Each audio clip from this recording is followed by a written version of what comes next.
Tu t'es déjà demandé pourquoi certaines chips sont si... miam, délicieusement ondulées? Imagine, tu es avec des amis en train de regarder un film et tu manges des chips. Tu préférerais tremper une chips lisse dans la sauce ou une chips ondulée? Les chips lisses ne peuvent pas supporter le poids de la sauce et elles se cassent. Bam! Tu te retrouves avec plein de sauce sur ton t-shirt tout blanc. Les chips ondulées gagnent. Elles sont aussi meilleures au niveau du goût. Les chips lisses ont un goût d'huile très prononcé qui couvre le goût de pommes de terre. Et en plus, quand tu en manges, tu as les doigts tout huileux. C'est pas vraiment fun, n'est-ce pas? Alors, tu préfères lesquelles? Les chips lisses ou ondulées? Les codes barres nous ont tellement simplifié la vie. Mais est-ce que tu sais comment ils fonctionnent? La clé, ce sont les rayures. Les codes barres sont lus grâce à un scanner. Le scanner a un laser qui détecte le motif et lit le code barre. Le code barre absorbe de la lumière et le reste est reflété. L'ordinateur donne un sens aux points, aux lignes et aux numéros du code barre. Pense aux lignes noires et blanches comme si c'était des 1 et des 0. Le noir absorbe la lumière et le blanc la reflète. Les parties noires correspondent au 1 et les parties blanches qui reflètent la lumière correspondent au 0. Le scanner détecte les parties blanches, pas les noires. Les post-it sont là pour nous rappeler d'aller chez le dentiste ou de programmer un rendez-vous. Assure-toi de bien les coller au mur. Nous n'avons jamais utilisé les post-it comme il faut.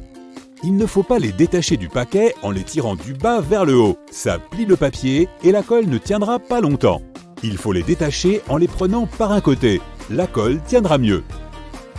Un délicieux nuage sucré. Il s'agit de la seule et l'unique, la barbe à papa. Une confiserie irrésistible, surtout pour les plus petits. Le sucre, c'est mauvais pour les dents. Tout le monde a entendu son dentiste prononcer cette phrase. Mais surprise, l'inventeur de la barbe à papa est lui-même un dentiste. Elle a été créée en 1895 par John C. Wharton, un confiseur, et William Morrison, un dentiste. Le produit s'appelait alors Fil de Fée. C'est très cool comme nom au passage. Ils ont vendu des milliers de barbes à papa à l'exposition universelle de Saint-Louis en 1904. La barbe à papa est toujours là. On en trouve souvent dans les parcs d'attractions. Les dentistes continuent à soigner les dents malades. Certaines choses ne changeront jamais. Tu aimes les sucettes? Pourquoi y a-t-il des trous dans la tige? Ces deux petits trous peuvent effectivement transformer la tige en sifflet, mais ils servent en réalité à tenir le bonbon en place. On plonge la tige dans du sirop liquide qui remplit les trous, se solidifie et enrobe la tige. Le frigo est une invention qui a changé nos vies. Mais tout le monde ne sait pas qu'il cache un lourd secret. Le mois d'août 1956 a vu l'adoption d'une loi appelée Refrigerator Safety Act. Il s'agissait d'empêcher que des enfants se retrouvent enfermés dans un frigo. Ces appareils étaient construits avec une sorte de verrou qui empêchait le frigo d'être ouvert de l'intérieur. Détends-toi, après l'adoption de cette loi, tous les frigos domestiques peuvent s'ouvrir de l'intérieur. On passe de la cuisine aux toilettes. C'est une habitude maintenant d'aller aux toilettes en regardant Instagram sur son téléphone. Devine quoi? Il y a plus de personnes au monde avec un téléphone que de personnes ayant accès aux toilettes. Selon un rapport des Nations Unies, de nombreuses personnes n'ont pas accès aux toilettes, particulièrement dans certaines zones de l'Asie du Sud et de l'Afrique subsaharienne. Le nombre de personnes ayant un portable dépasse le nombre de personnes ayant accès à des toilettes propres et viables.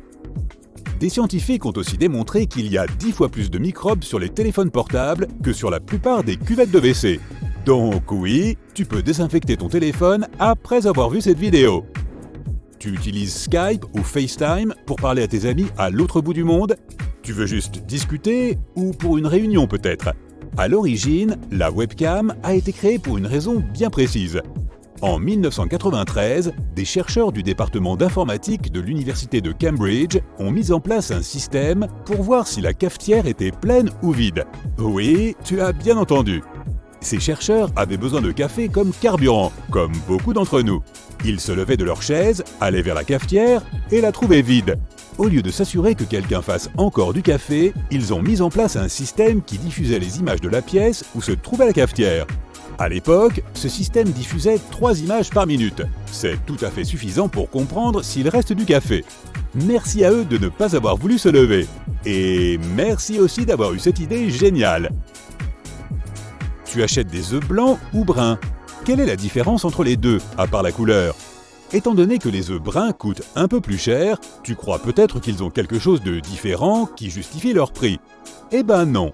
La couleur de la coquille n'a aucune conséquence sur les valeurs nutritionnelles et la qualité de l'œuf. Les deux types d'œufs sont parfaitement sains. Les œufs bruns sont plus chers parce que les poules qui les pondent ont besoin de plus de nourriture. Elles coûtent donc plus cher à élever que les poules qui pondent les œufs blancs. Ce coût se répercute sur le consommateur. Il y a un trou sur les poignées de certaines poêles et de certaines casseroles.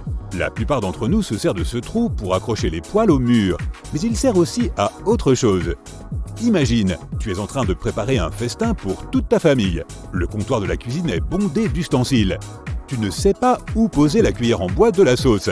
Tu peux la mettre dans le trou de la poignée de la poêle. Elle ne bougera plus jusqu'à ce que quelqu'un décide de touiller la sauce. Toutes les cuillères ne rentrent pas dans le trou par contre. Il faut éviter qu'elles ne tombent. Il vaut mieux tester qu'elles tiennent bien lorsqu'elle est propre. Imagine que tu achètes des nouilles avec supplément de garniture à emporter pendant que tu rentres chez toi. Tu as déménagé récemment et toutes les assiettes sont encore dans les cartons. Tu ne t'en sors pas avec ta boîte de nouilles. Toute la garniture est au fond de la boîte et la sauce ne s'est pas mélangée. Nous n'avons jamais vraiment su nous servir des boîtes de nouilles à emporter. Elles peuvent s'aplatir et s'utiliser comme des assiettes. Il suffit de tirer sur les languettes de la boîte. Et voilà, tu as ton assiette. Le mieux, c'est que tu n'as pas besoin de faire la vaisselle après. Tu savais que les tomates ne sont pas des légumes, mais des fruits? Les avocats aussi. La pastèque est une baie. Mais ce n'est pas tout. Les arachides ne font pas partie de la famille des fruits à coque. Elles ne sont pas comme les amandes et les noix de cajou. Les fruits des arachides poussent sous terre. Leur cueillette se fait comme celle des pommes de terre. La partie visible de la plante ressemble à un buisson. Les cacahuètes ne sont pas considérées comme des fruits à coque puisqu'elles ne poussent pas sur des arbres. Elles fonctionnent comme les carottes. La prochaine fois que tu manges des cacahuètes avec des amis, tu peux leur raconter cette anecdote. Ou pour entamer la conversation avec quelqu'un qui en mange. La classification des fruits et des légumes n'est pas chose simple. Sais-tu qui a inventé les t-shirts? En 1904, la Cooper Underwear Company a lancé une pub pour ce nouveau produit en montrant des photos d'un avant et d'un après. Au début, il s'agissait de maillots de corps. Le slogan était le suivant: pas d'épingle à nourrice, pas de boutons, pas d'aiguilles, pas de fil. Comme leur nom l'indiquait, il s'agissait de vêtements qui devaient être portés sous une chemise. Il a été décidé que les marins allaient porter ces maillots de corps sans boutons sous leurs uniformes. L'amour pour les t-shirts s'est répandu à la vitesse de la lumière. Très vite, des milliers de personnes se sont mises à en porter. Bien que les t-shirts datent du 19e siècle, aujourd'hui, on ne pourrait vraiment plus s'en passer. Toi aussi, tu portes tes t-shirts comme les marins ?